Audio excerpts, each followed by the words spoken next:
My name is Bekele, and I was born and raised in Ethiopia. Anybody knows Ethiopia? Yeah. Yes, I was born and raised in Ethiopia and came to Britain about 11 years ago.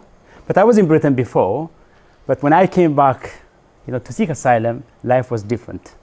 And I had to go through lots of ups and downs, but I'm really happy because things got sorted through time. And I'm now working to welcome refugees, working to welcome refugees. And today, I will say a bit about community sponsorship. So I will take you all the way to Canada and then bring you back to Britain and then local. Because by the end of the day, why should we do community sponsorship? Where did it begin? It just goes back all the way to 1940s when there was that interest in community sponsorship. But community sponsorship in principle started in 1979, in the 1970s, when there was a crisis in Southeast Asia. So Canada stepped in, come on. Yes, yeah, finally it is. So Canada took community sponsorship very seriously in the 1970s. And in 2 years' time, there were 35,000 refugees resettled through community sponsorship. I know I'm going to come back to Britain because it's been 7 or 8 months now and we've got only 2 families. So we've got a lot to do. But the learning from Canada is it takes time. There's a lot to learn. I'll be kind actually to send you the slides. So I can send the slides to Angela and others so that you can have the slides. Whatever I have is yours. So since 1970s, that's the exact number, 288,000. I'm right. Yes.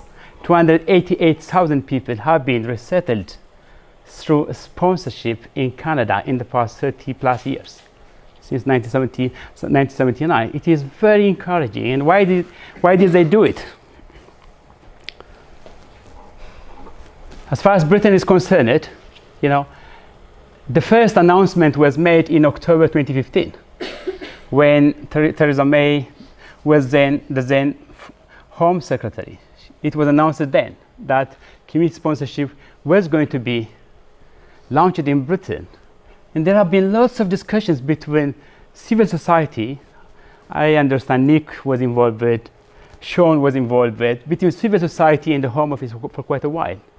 In between, with the then Minister of Syrian Refugee Resettlement, there has been discussions going on, and then it was launched in 2016 in July. Since July, the first family was welcomed by Lambeth Palace. The second one, good experience, we are going to hear shown a bit later. And then the third one about to be welcomed by the group led by Nick Cook. He's going to share experience. So we've got a lot to do. We've got a lot to do to see it succeed. If we really want to see community sponsorship succeed in Britain, if we want to be the next generation, as the Canadians are calling us, on community sponsorship, then we've got a lot to do.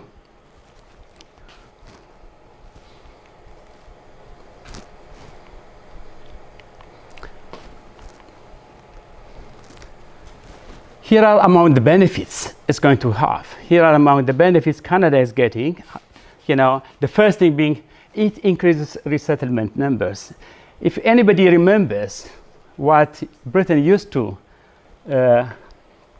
relocate through Gateway prior to the promise we had in 2015, it was only 750. 750 refugees were meant to be resettled to Britain prior to 2015. And the government was not able to bring in all those numbers because they were not supported by civil society, to be honest. By the end of 2014, we remember it was only 190 people that were relocated from Syria. So now there is a promise for 20,000, and the question is, could they deliver? If they cannot deliver, what can we do to help them deliver it? Because by the end of the day, there are folks who are actually looking for our help. So what can we do? There is a promise to bring in 20,000 before the end of this parliament. about 5,000, 4,700 to 5,000 people have been welcomed so far through VPRS. There's about 15,000 to come. What can we do?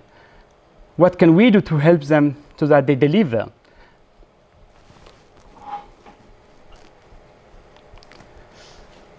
And then there's going to tension, because I travel a lot and talk about community sponsorship, and I very often hear from folks on the ground saying, why should we do it?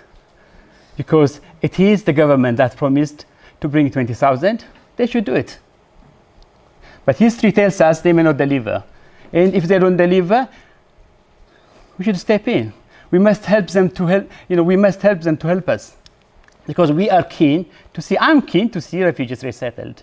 I'm keen to see them have life, better life. Because I've got that opportunity myself. I'm a refugee, I'm a British citizen, but I was given that opportunity and I want to see them have this opportunity. So we have to help the government to deliver it. But at the same time, there's also this perception, it's only, you are talking about 20,000, it's only helping them deliver that 20,000. And there are folks on the ground saying, how about if we want to sponsor somebody from somewhere? Can I name a refugee? Can it be, the question of additionality also comes every now and then. Can it be above 20,000? Let's see what we can do. Let's see what we can do. Let's see if we can deliver the 20,000, and then we can do some other important work off the back of it. So that's what we always say. But there's this tension that comes every now and then. So this is the story. And then if we are keen, I understand that's why you are here today, because you wouldn't spend your evening with us if you are not keen to exploit. What does it take to welcome? What does it take to be like Sean and Nick? The first thing is actually, you are a committed group of people who are ready to welcome refugees through the scheme. And then there is what they call your fit and proper. I have actually customized this from the Home Office website. So whatever I have here is customized. They just made it easy, a one-pager. You are fit and proper people to take on such responsibility. And you have got experience and skills. If you don't have it, somebody else should be brought in. That's why it is called community. Because I don't have everything, but I'm definitely sure there's somebody else who has got something I don't have. So all of us together as a community can welcome them. And then what else? And then commitment, which is really important. Commitment of 2 years, especially on housing. Would you be able to commit to support them at least for 2 years? Would you be able to find them accommodation at least for 2 years? And that's possible. And then you are a charity. Are you a charity, or can you be associated to a charity that can be that can be willing to be your umbrella? Citizens UK has been willing to be an umbrella for some time, because by then we really wanted to see this succeed. Because we believe it's important. It's going to help civil society, which is key. We think civil society would be at the heart of welcome. Last year and the year before, I traveled to about 40 towns talking about welcome. And what I saw on the ground was folks keen to be part and parcel of the journey of refugee welcome and integration. And sponsorship is the best tool, I think, but I think Sean will give us enough of it. And then accommodation, which is really important. Accommodation is really important. How can we source out accommodation? Would you be able to source out accommodation, which would at least be committed for 2 years? And then money, 9,000 pounds, which is going to be ring-fenced for this purpose. And I know we can find all those things, because somebody will have money, somebody will have time, somebody will have the skills, and then, because it's all about community, as Father Paul earlier mentioned, it's all about community coming together. It's all about community trying to help us together. And then consent. would you be able to convince your council, which is really important. Some councils are not willing, very often are not willing to engage in VPRS, but they would be willing to engage in community sponsorship. You'll probably hear from colleagues who are around today. And then the consent from the council. And then would you give them enough time? You know, it's really important. Language, which brings you power, which brings power to yourself. Would you be able to find some jobs, which is really important, because by the end of the day, my English has helped me to stand here today and speak in front of you, and it just brought back power to me. And would you be able to do that? And it is possible. You can do it because there's that tradition. And then the forms, filling the forms, that's not easy.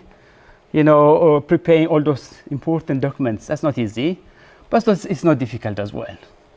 Because if I can do it, you can do it. If Nick has done it, you can do it. Or you can customize, because by the end of the day, there's no need to reinvent the wheel. Whatever I have done, you can take it and customize it. By the end of the day, we are all together to welcome refugees and to find some place for those folks who are stranded.